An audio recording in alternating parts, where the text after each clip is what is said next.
पहलगाम में हुए आतंकी हमले में जयपुर के नीरज भी मारे गए हैं। इस वक्त हम मौजूद हैं नीरज के आवास पर, जहां आप देख सकते हैं कि 501 नंबर फ्लैट है और परिवार में इस वक्त सिर्फ उनकी मां हैं। बुजुर्ग मां काफ़ी बीमार सी हो गई हैं, बात करने की स्थिति में नहीं है, लेकिन इनके बगल के जो 503 नंबर फ्लैट के इनके पड़ोसी हैं बंटी जी हमारे साथ हैं। बंटी जी, नीरज के बारे में ज़रा बताइए।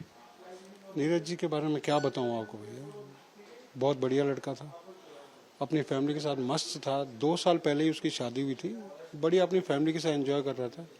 अब शिमला में शादी में आया था, शादी से घूमने के लिए कश्मीर चला गया। उसके बाद तो आपको पता ही है। अच्छा, ये परिवार वालों को और आप लोगों को पता कब चला इस घटना के बारे में कि मुझे तो सुबह मालूम पड़ा, क्योंकि 8:30 बजे के बाद तो हम गेट बंद ही रहता है, तो मालूम इसके वो शायद 6 साढ़े 6 बजे मालूम पड़ा था। तो इसका भाई इनकम टैक्स ऑफिसर है, तो वो अपने अप्रोच से पता करके वो पहुंच गया वहाँ पे। मुझे तो सुबह मालूम पड़ा कि भाई मुझे 9 साढ़े 9 बजे जब मैंने गेट खोला तो मालूम पड़ा यहाँ पे बहुत सारी भीड़ थी। मैंने पूछा क्या हुआ, तो बोला ऐसा ये कांड हुआ है।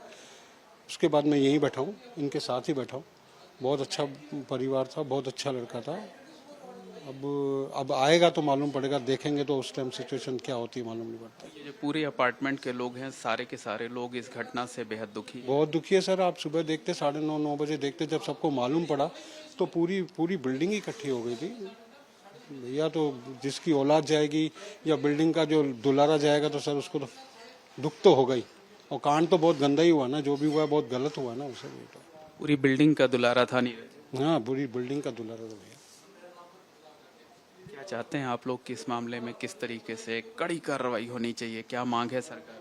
कराओ स्ट्राइक वापस, हम तो यही बोलेंगे भैया। सर्जिकल आगे उनके चाचा वाचा सब आगे। अच्छा, देखिए ये परिवार के कुछ लोग यहाँ पर आए हुए हैं। आप कौन हैं नीरज?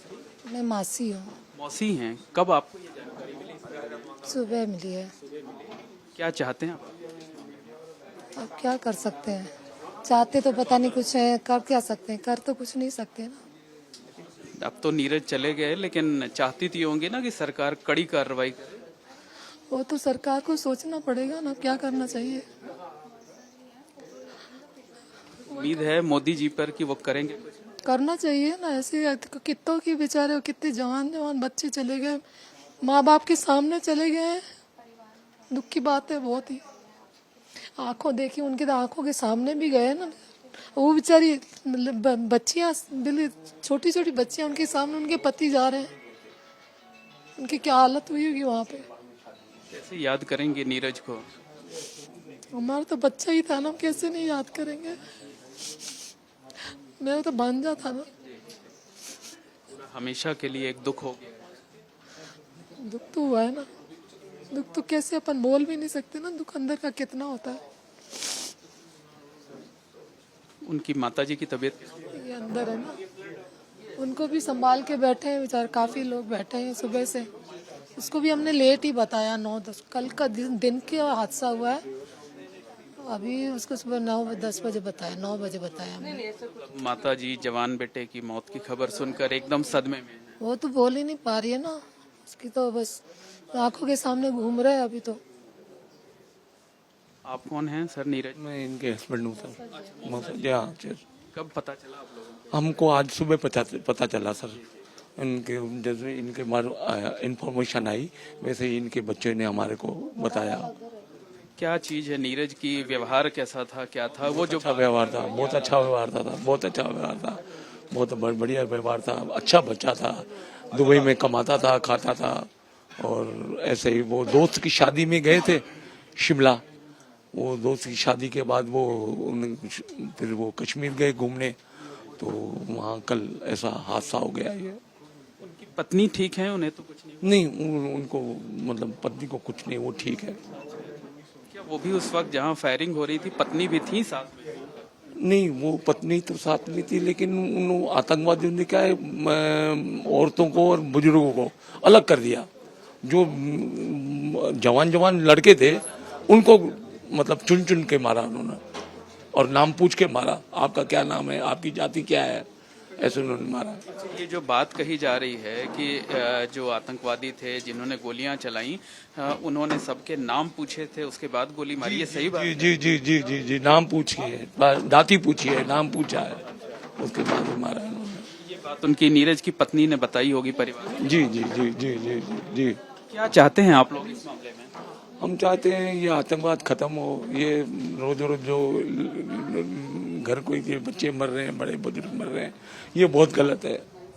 इसके लिए सरकार को कुछ न कुछ कठोर कदम उठाने चाहिए। कड़ी कार्रवाई करनी। बिल्कुल बिल्कुल बिल्कुल बिल्कुल। मोदी जी पर यकीन है कि वो को नहीं, मोदी जी को पूरा यकीन है। मतलब इतना यकीन है कि उन्होंने अपनी यात्रा को छोड़कर और भारत आ गए वापस। उनको इतनी चिंता थी। मैं तो धन्यवाद देना चाहता हूँ मोदी जी को। तो उन्होंने इनकी मतलब खैर खबर ली, सुध ली और आते ही सब एयरपोर्ट पे मीटिंग ली। वो अपने घर भी नहीं गए। कितनी अच्छी बात है। तो मैं धन्यवाद देना चाहता हूँ मोदी जी को और हमारा पूरा विश्वास है वो जरूर करेंगे।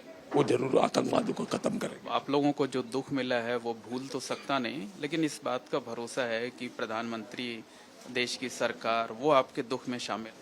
नहीं, बिल्कुल बिल्कुल दुख सुनना मिले और उसकी बॉडी वगैरह को लाने का इंतजाम भी वो वही कर रही है और सब कुछ उनकी तरफ से ही हो रहा है।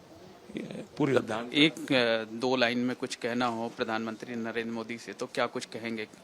हमारे देश के प्रधानमंत्री हैं, वो तो सबका ध्यान रखते हैं। वो हमेशा कहते हैं ये 140 करोड़ मेरी जनता है, मेरा परिवार है।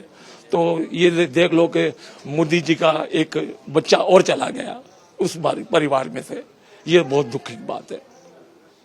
ये है। नीरज याद बहुत है। जी सर। नीरज याद बहुत है। जी सर, बिल्कुल बिल्कुल सर। इस वक्त हम मौजूद हैं नीरज के परिवार में। आप देख सकते हैं कि ये 501 नंबर फ्लैट है। परिवार में जो सिर्फ माँ हैं, लेकिन तमाम रिश्तेदार यहाँ पर पहुँच रहे हैं सांत्वना देने के लिए। हमने नीरज की मौसी से बात की, उनके मौसा जी से बात की। हर किसी ने अफसोस जताया है और हर कोई ये चाहता है कि इस पूरे मामले में सरकार जो है वो कड़ी से कड़ी कार्रवाई करे, सख्त कार्रवाई करे और उस तरीके की एयर स्ट्राइक जैसी कार्रवाई करे जिस तरीके की कार्रवाई पुलवामा हमले के बाद की गई थी। कैमरामैन गोविंद साहू के साथ मोहम्मद मोइन, एबीपी न्यूज़, जयपुर।